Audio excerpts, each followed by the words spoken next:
안녕하세요. 이혼 소송 중인 40대 여성입니다. 늦은 결혼이었던 만큼 누구보다 잘 살고 싶었는데 결국 이렇게 되었네요. 정말이지 이럴 줄 알았으면 역시나 결혼하지 말 걸 그랬어요. 원래도 그렇게 결혼을 하고 싶던 것도 아니었으니까요. 좋은 얘기가 아니라서 정말 가까운 사람들 아니면 모르는데 사실 제가 어렸을 때부터 친정 형편이 좋지가 않았습니다. 그런데 아버지가 3대 독자시다 보니 어머니 입장에서는 아들을 낳아야 했고, 그래서 없는 형편에도 계속해서 아이를 낳으시다 보니 제 밑으로 여동생만 셋이나 더 생겼죠. 결국 아들은 못 낳으셨고요. 지금이야 저를 포함한 딸넷이 어머니 일이라면 두 팔 걷어붙이고 나서니 어머니가 아들 없어도 하나 아쉬운 거 없다 하지만 제가 어렸을 때만 하더라도 집도 가난한 데다가 딸만 넷이니 주변 시선이 고울 리가 없었죠. 외가친과 비교하면 친가는 그나마 먹고 살만 했는데 도움도 일절 주지 않았고요. 그래서 결국 맞이인 제가 고등학교를 졸업하자마자 사회로 나왔어요. 제 입으로 말하기 뭐하지만 공부도 곧잘 했기에 대학에 꼭 가고 싶었는데 맞이가 뭐라고 제 욕심은 잠시 접어두고 고생하는 부모님에게 조금이라도 힘이 되어드려야겠다는 생각뿐이었죠. 지금도 그때를 생각하면 복잡한 심정이에요. 아무튼 그렇게 저는 남들보다 일찍이 사회생활을 시작했고 그런 저에게 연애나 결혼은 꿈만 같은 이야기였죠. 다른 또래 여자들이 멋낼 때 저는 낮에는 작은 건축 사무실에서 일하고 밤에는 호프집 주방에서 설거지를 해야 했으니까요. 그리고 그렇게 하루에 14시간, 15시간씩 일해가며 번 돈의 절반은 친정에 보내고 나머지로 제 생활비와 미래를 위해 저축을 했어요. 미용실 가는 돈이 아까워서 집에서 대충 자른 머리를 질끈 묶었고 옷은 계절이 돌아올 때 위아래 딱 한 벌씩만 새로 사가면서 말해요. 정말이지 지금 생각해보면 어떻게 그러고 살았나 싶지만 그때는 그렇게 사는 게 맞는 거라고 생각했습니다. 그래서 힘들다는 생각은 했어도 잘하고 있다 믿었고 지금도 후회는 없어요. 그리고 그렇게 살다 보니 어느새 제 나이가 35이 넘어갔고 둘째 여동생은 시집을 갔네요. 그리고 어느덧 셋째 여동생도 취직하고 막내도 대학 졸업을 앞두고 있었죠. 그런데 그렇게 다들 잘 풀려서 자기들 앞날을 그리는 걸 보니까 저도 제 인생을 돌아보게 되면서 어째서인지 허탈하고 섭섭한 마음이 들대요. 그래서 여행을 떠났습니다. 비록 한 달이라는 짧은 시간이었고 친정 부모님한테 무슨 일이라도 생기면 달려가야 한다는 생각에 멀리 갈 수도 없었지만 처음으로 제 자신이 정말 원하는 게 뭔지 생각해보는 시간을 가질 수 있었죠. 어려서부터 동생들을 챙기느라 부엌 출입이 잦았던 저는 요리하는 게 즐거웠어요. 누가 됐건 간에 제가 한 음식을 맛있게 먹어주면 거기서 큰 기쁨과 보람을 느꼈죠. 그래서 그때까지 모았던 1억을 탈탈 털어 식당을 차렸습니다. 그런데 그렇게 시작한 식당은 제 예상보다 훨씬 힘들고 고되더군요. 처음 몇 달 동안은 적자를 면치 못했는데 그러다 보니 아르바이트생은 언감생심 꿈도 꿀 수 없어서 저 혼자 식당에서 먹고 자기도 여러 번이었죠. 그리고 그럴 때마다 스스로 잘 다니던 회사는 왜 때려치고 이 고생을 하고 있을까 하고 얼마나 자책했는지 몰라요.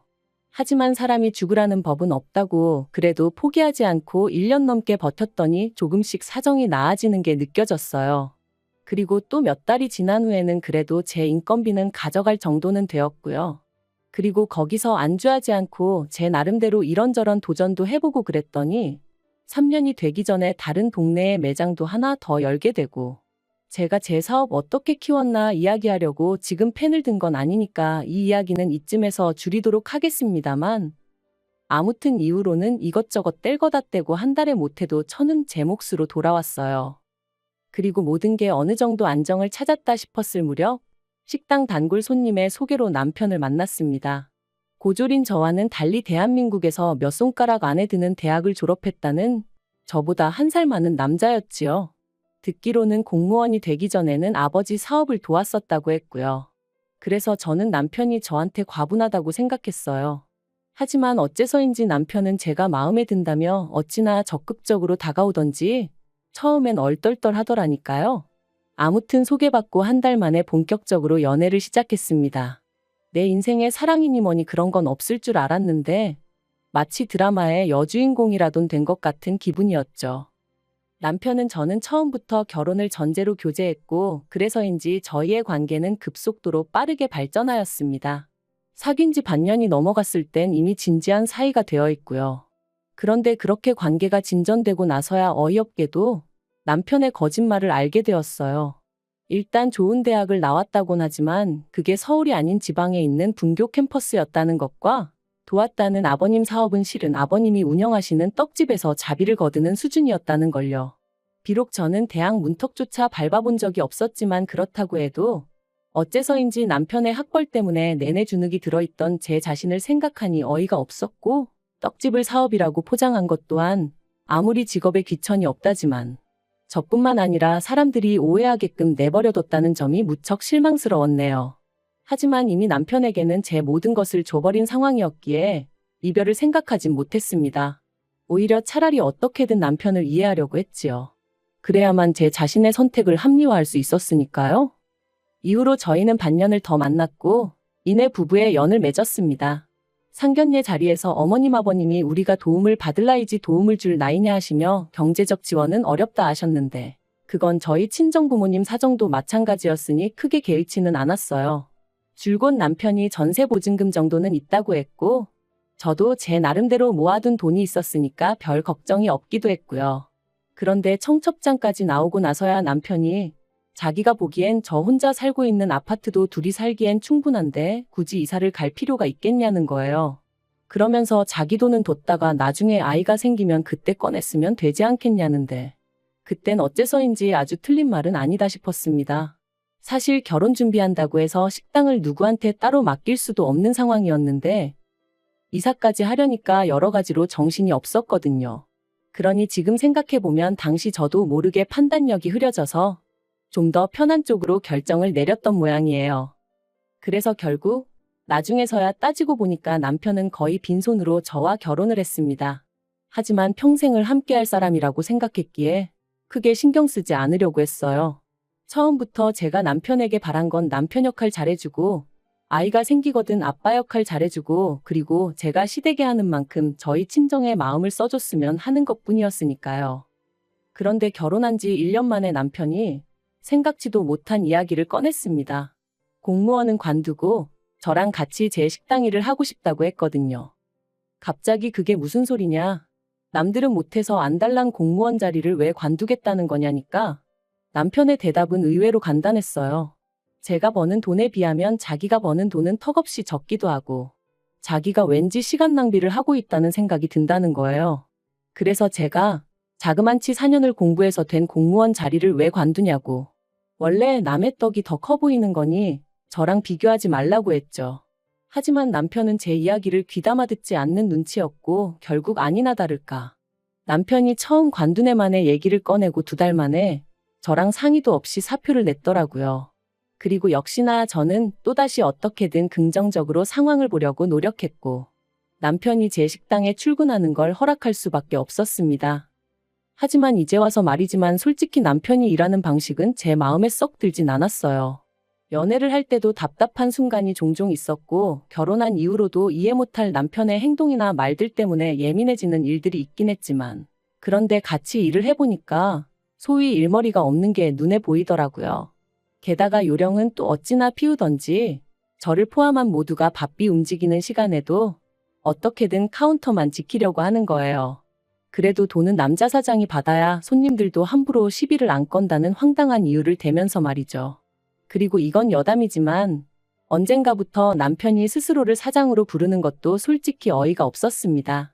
저는 남편에게 직원으로서 월급을 주고 있었고 이건 남편이 제 식당에 출근할 때부터 합의를 했던 부분이었거든요. 하지만 그럼에도 불구하고 다른 직원들 말로는 저만 없으면 남편이 사장 행세를 한다더니 한반년쯤 지나가니까 제 앞에서도 아주 당당하게 스스로를 남자 사장이라고 칭하더라니까요.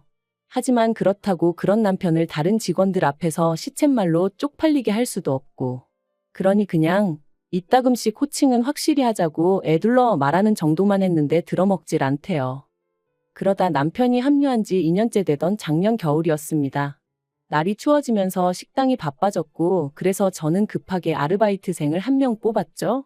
그런데 하루는 그 아르바이트생이 저더러 저희 남편이 자꾸 카운터에서 현찰을 꺼내 간다며 그래서 거스름 돈이 필요할 때면 식당 옆 편의점에 바꾸러 가는데 편의점에서 싫은 소리를 엄청 한다고. 그러니까 저더러 남편한테 얘기해서 카운터에서 잔돈 좀 넉넉히 채워놓으라고 말 좀 해달라대요.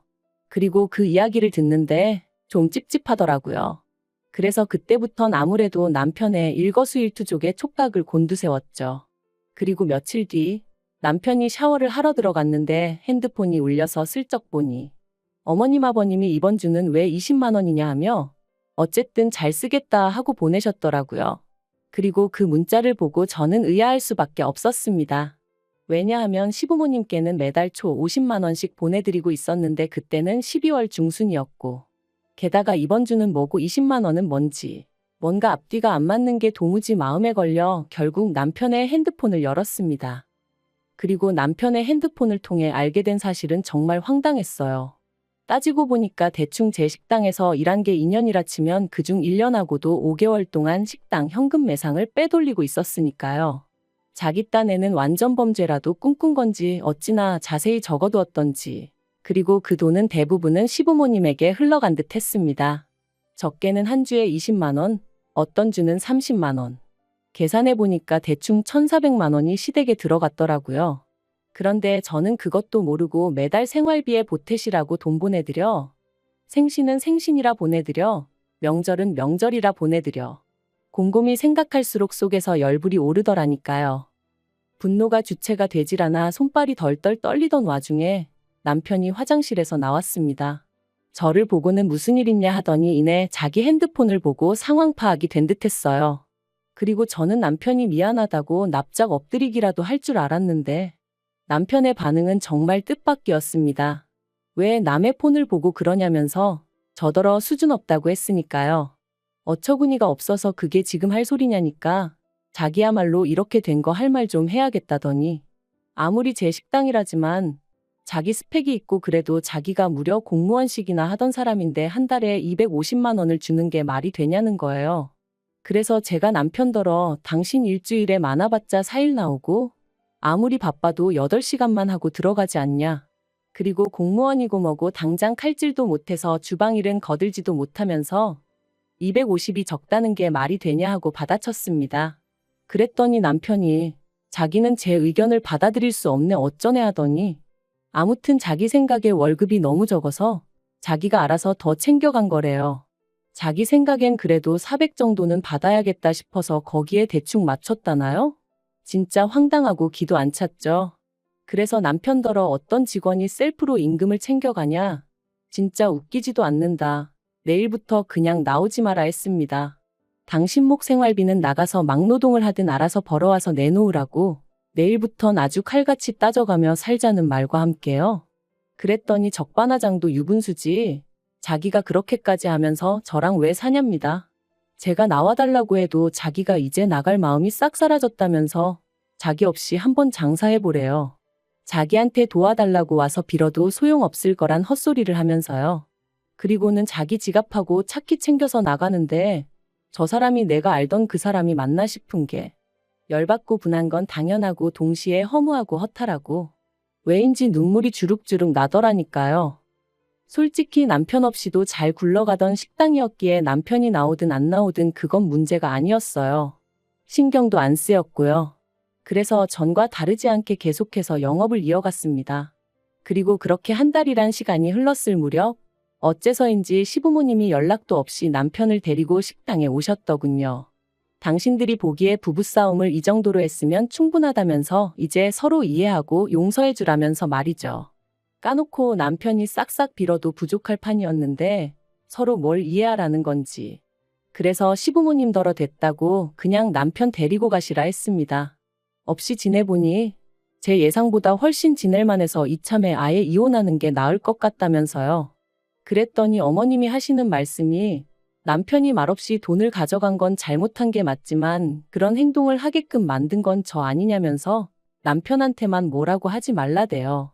아무리 제 식당이라지만 사람들 눈이 있는데 남편을 다른 직원들하고 똑같이 대한 것도 문제고 남편이 저한테 사장님하고 부를 때마다 얼마나 자존심이 상했겠냐고요. 거기다 월급마저 저한테 받았었으니 그 속이 말이 아니었을 거라나요? 하지만 그게 다가 아니었습니다. 어머님께서 갑자기 제 두 손을 꼭 쥐시고는 이참에 식당을 남편에게 넘기라고 하셨거든요. 그리고 저는 가끔씩 나와서 일 도와주는 정도로만 하고 앞으로는 집에서 남편이 가져다 주는 돈 받아 쓰면서 조신하게 여자로서 진정한 행복을 누려보래요. 자고로 여자는 남자 그늘 아래 있을 때가 제일 편하고 행복한 법이라면서 제가 그걸 모르니 이렇게 부부간의 싸움이 날 수밖에 없는 거라고요. 그러니까 한마디로 제 식당을 남편에게 통째로 공짜로 넘겨라. 말도 안 되는 소리잖아요? 그래서 어머님더러 꿈 깨시라 했습니다. 남편한테도 김칫국 그만 마시고 네 부모님 모시고 나가라고 했고요. 그리고 결국 남편하고는 이혼 소송을 시작했습니다. 협의 이혼으로 조용히 끝내고 싶었지만 남편이 제 식당을 위자료로 달라고 했거든요. 그래서 이 인간은 곱게 말이 통할 리가 없겠구나 싶어서 가게 돈 횡령한 거 민사 걸고 이혼 소송은 이혼 소송대로 시작하게 되었죠. 앞으로 짧으면 1년 길게는 3년까지도 걸릴 거라는 변호사의 말이 절망적이었지만 그래도 포기하지 않을 겁니다. 그간 알게 모르게 뜯긴 돈이 얼만데 더는 이런 한 푼 뺏길 수는 없으니까요. 그렇게 사내 노릇, 남편 대접 받고 싶었으면 평소에 똑바로 행동했어야지. 정말 이렇게 치졸하고 손버른 나쁜 사람과 한 입을 덮고 살았다는 게 수치스러울 뿐입니다. 만약 저에게 기회가 있다면 효도고 나발이고 네 분수껏 하고 살라는 말을 꼭 해주고 싶네요.